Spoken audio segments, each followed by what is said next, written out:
Hello, everyone, and welcome to episode 187 episode of Kouryer podcast. I mean, of course, we're only like 12 to 13 episodes away from the big milestone of 200. But that aside, let's jump into the first today's episode. Well, our today's guest is Mr. Naka Isurita. He's a concept designer and visual development artist based in Toronto, Canada. And of course, before we jump into the main first question of the podcast, I also need to mention that in the for contact section of the captions, you can check his Instagram, the link to his art station, and also a link to his TeePublic profile and website, which you can, find his art and designs on different merchandise and products that you can, buy. It's always cool to support artists. And that being said, let me just ask you the first question of the podcast, which is the signature question. Could you give us a little introduction on how we got into the world of visual arts and design? Basically, tell us the story of, that moment when you realized that you wanted to become an artist. Hi, thanks for having me. Actually, when I was a kid, I liked watching movies, animation, and playing video games. And I do like painting and drawing, so yeah, that makes me wanna do this as a career. Yeah, watching like Dragon Ball, X-Men. Yeah. All right, awesome. And were you originally studying art and design, or you were pursuing another career path? I mean, yeah, you told us that since you were a kid, you were inspired by a lot of different medias, and you wanted to become like an artist and working in those fields. But because were your family like supportive from the start? That they were like, all right, you can become an artist, or they're like, no, you need to go become an engineer or doctor and have art as a hobby as your side. What was that for you? And what did you study, by the way, in the college in the end? Oh, actually, when I was in high school, I didn't draw much or paint anything. So after high school, when I don't know what to do or I don't know what to take in college. And my father is an engineer, so I thought I'm gonna be an engineer too. But and then I took engineering, but my brain is not for engineering, so I failed. Like in my third year, I failed all my subjects, and then I was like, I don't know where to go and what to do with my life, and it was my mom that kind of said, "You like drawing, right, and painting? Maybe we can find something that we can use that for you." Something like that. So we searches for like fine arts. So we applied for fine arts, but I'm not really good at drawing and painting that time. So I didn't get in university for fine arts. And then there was a course for advertising, which is close to like doing art. So I took advertising art for 2 years, and then right after that, I got after I finished advertising, I got some graphic design jobs, which led me to doing some concept sketches for advertising agencies. And then that led me to a company that does theme parks. Sorry, I prolonged the story. So yeah, I got into theme parks, and then they got me they gave me an opportunity to do some concept for theme parks and water parks. And then and that started me on doing concepts and visual development. All right, interesting. And and of course, you kind of mentioned how you got into concept and visual development, but is that your main branch of design that you're focusing on? And if that's the case, tell us the whole story of like how the journey has been for you.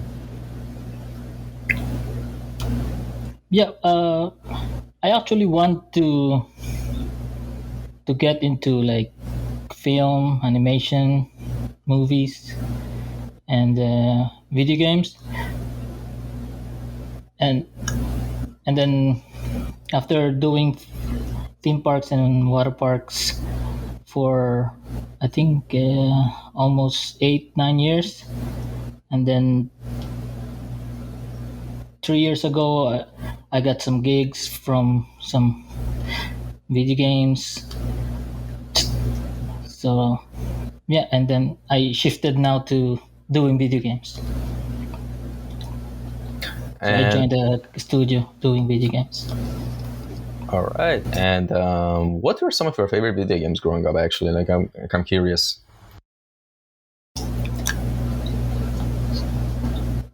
Actually, I don't really play that much. Just like occasionally, sometimes. I like the new ones, the Breath of the Wild. Very nice game. And then I'm also playing Trine 4. I only have Switch, so it's all Switch games. So yeah, All right. And Ori, if you know Ori. Ori and Yeah. the Blind Forest. Yeah, I definitely know that. And It's nice. how does your design process usually go anytime you want to start working on a project? Like basically, what does the structure of your pipeline look like? Usually I do a very rough sketches, and then from rough sketches, I go into 3D blocking. So I use Blender. I'm trying to learn more on Blender. So after blocking it in 3D, so based on the rough sketch, I paint over the 3D. So that's how All right. And you use Blender for that, right? I use Blender. Yeah, Blender is nice. It's awesome. Yeah, Are exactly. you using Blender too? Right? Yeah, of course. That's my main software, actually. Yeah, that's so Yeah. nice. And all right, so here's like a couple of things I'm actually interested to ask you about. By the way, like when I also put the question box in the stories. By the way, don't get me wrong. It happens for most guests. By the way, it's not just you. People for some reason people usually don't ask questions that much, and so yeah, no one asked, and not just you. A lot of my previous guests also no one asked them any questions. So no worries about that. It's just fine because I have low audiences because of that. But sometimes they ask. So, just because this is the part of the podcast where I ask you questions. But I have some questions for you. Don't worry, you're not going anywhere right now. Which I actually, want to ask, what are some of your, favorite inspirations when it comes to like, medias and books and just fantasy worlds, Oh, I like different stuff, but mostly like fantasy world, like a mix of fantasy and sci-fi.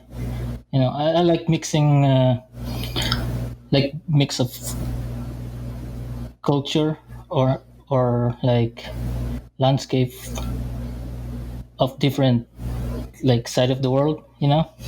Makes make looks interesting. Like if like for example Egyptian and Western Indians. So those, if you mix them together, how will it look? And those stuff like that.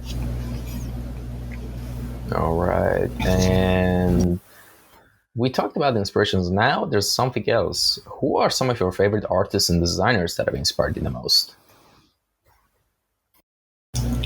There's a lot of them.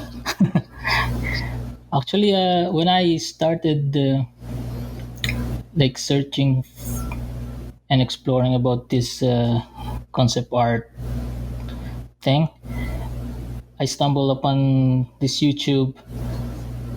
If you know Feng Shui. Yes, Yeah, I was addicted to like watching every episode of Feng Shui and like Bobby Chu. Yeah, those kind of stuff. Oh yeah, his videos about cinema design or something. There was like 120 episodes or something of. Yeah. It's back 2012, I think, or 2010. Oh yeah. Yeah. but there was like some really good stuff there. Like I haven't watched all of them, but yeah, I remember I watched a couple of them while doing my other works, and he's legit one of the best teachers, honestly, that I've seen on YouTube. Yeah, I like it. I like his episodes. All right, so what are you working on right now that you can tell us about? What kind of project is it? I mean, of course, there's always NDAs involved. I get that, but if that's not the case, what are you doing right now? Yeah, it's mostly under NDA, but I'm working. I'm with the Dark Slope Studios. It's a video game studio here in Toronto. All right, now actually that's a good segue to for me to ask you some other things. But from someone who's from Philippines, as you said, and earlier before we started recording, usually in the world we live in, when you're coming from a relatively not a first world country and you want to enter that first world country, the visa issues are kind of complicated, right? Even for me, I'm from Iran, and getting to just Europe or US is very hard. The process is complicated. And so for anyone who might be listening, who might be especially from Philippines, because I'm sure you have a lot of Filipino artists, Filipino artists in your followers as well. For anyone who wants to go to somewhere, let's say Canada for now, what advice and tips do you get, and what mistakes also did you make during this time? So basically all the tips and advices you can give to someone in that position. Okay, I'm not sure I can give that much advice because I think I'm just lucky because my wife is a nurse and she applied to come here to Canada. So basically, she just took me with her. Oh yeah, definitely. But but listen, I don't think it ends there because you actually have a job. So your portfolio and resume is still okay. That come on, give yourself some credit, man. And yeah, in that area, what advice and tips would you have?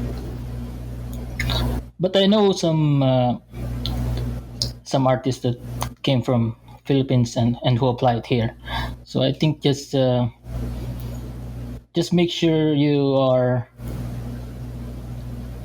like visible, like online, post your stuff, like keep posting, and make sure you expose yourself to other studios, and make sure you apply also. And just keep posting your stuff. Make sure you show your stuff to the world, and eventually they'll reach out. And that's what I did. I just keep posting and posting. Well, and then eventually someone contacted me and said, "Do you wanna take a freelance work?" So I started freelancing, and then it led me to a full-time job. And so I think just continue working at your craft and keep posting. And from which platform did they contact you? Was it ArtStation? Was it Instagram? LinkedIn. Oh yeah, LinkedIn. Some in ArtStation, a little bit in Instagram, but most of them are on LinkedIn. So I think that's a good thing I can advise.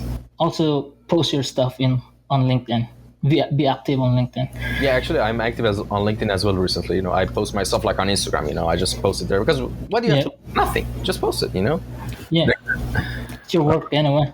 And by the way, the place you started freelancing with, then you ended up working full time even till now there as well. You mean some old studios that I worked at as a freelance? No, you said you got your job as a freelancer, then it turned full time. So you basically it transitioned from freelance to full time with the same clients, right? My current one, yeah. Mm-hmm. Yeah. So it was the first freelance, then they suggested you that hey, you can also full time here if you want. So yeah, that's awesome. And when did you get the job offer? Because when you did that when you were in Philippines, or when you did that when you got to Canada? Oh, actually, we were in. I was based in Dubai for like almost 10 years before we moved to Canada. So I was doing advertising and theme parks when we Oh, were in Dubai. Yeah. So from Dubai, we moved to Canada. is the Yeah. local art industry there good, or because of course Dubai is a pretty international city and there are a lot of different branches of studios and companies there. Is the art industry because of the international branches of offices, or is it actually the local industry art industry is good as well? Because since you've been living there for 10 years, I'm asking that. Yeah, actually, it's really good. Also, there, it's small community, but they are active and they have really good ones too. All right, Yeah, interesting. And yeah, Dubai is a pretty interesting, particular example. And I've been there twice actually. The place is there's so many opportunities there for international, business. And yeah, it's like I think it's going to be one of those retrofuturistic cities where we make paint and environment art for, like these bullet train. yeah. It's I think because they're so rich, they're so filthy rich, all the people there, that it will turn into like one of those sci-fi cities some It's day in the like future. it's Yeah, like but a life-size concept art. oh my god, right now the weather must be horrible there. That the summers must be hell, right? Yeah, it reaches to like 45, 50 sometimes. Yeah, I hate summer. I love cold. I love winter. The where you live, that place is the best. That winters are cold. I love that. Yeah, too cold though. Yeah, I guess sometimes, but yeah. Yeah. And what area beside the area you're working on right now, which is of course art and design and illustration and all that, would you be interested to explore and learn in the future? So, art aside, what other hobbies and aspirations do you have in life?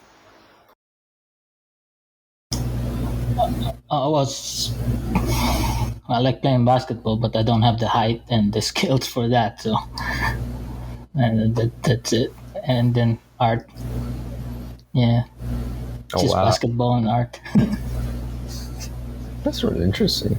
I mean, but still, you can play that. I think there was this pro NBA player. The guy was like the same height as me. I'm 175 centimeters, and there was a sort of actually pro in NBA. I mean, anything is possible, man. Yeah, of course. Height is super important in basketball, but don't let something you love, something like that, like be an obstacle for trying something you love. I mean, Yeah, but I mean, I don't have the skills. Also, maybe I'm not that good. yeah, So I just like playing it.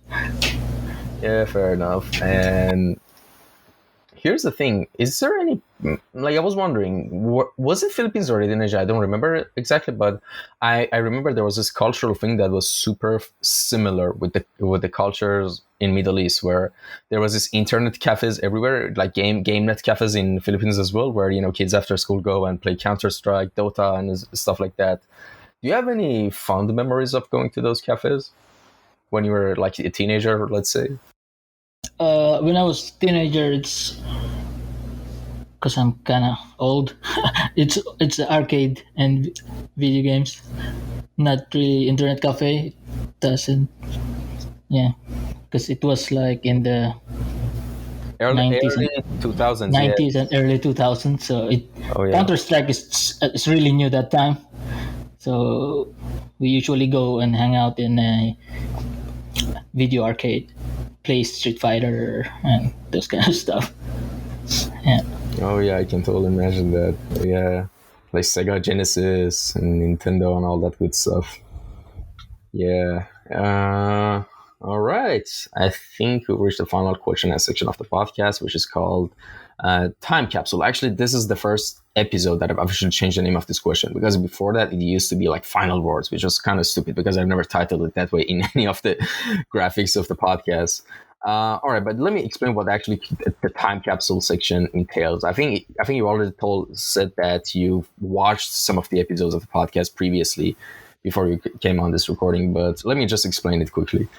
Imagine in a limited amount of time, let's say a few minutes, you had the opportunity to say anything as a human to anyone who might be listening in the future, to another human being. So it could be 10 years, 100 years, a decade, who knows? At any point of time in the future, people, for anyone who's listening to this episode, and they're at this point, at 20 minutes and 25 seconds, to those people, what do you have to say? It could be anything. It doesn't have to be art related.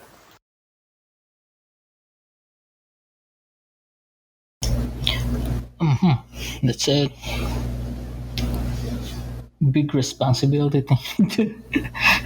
Okay, I think just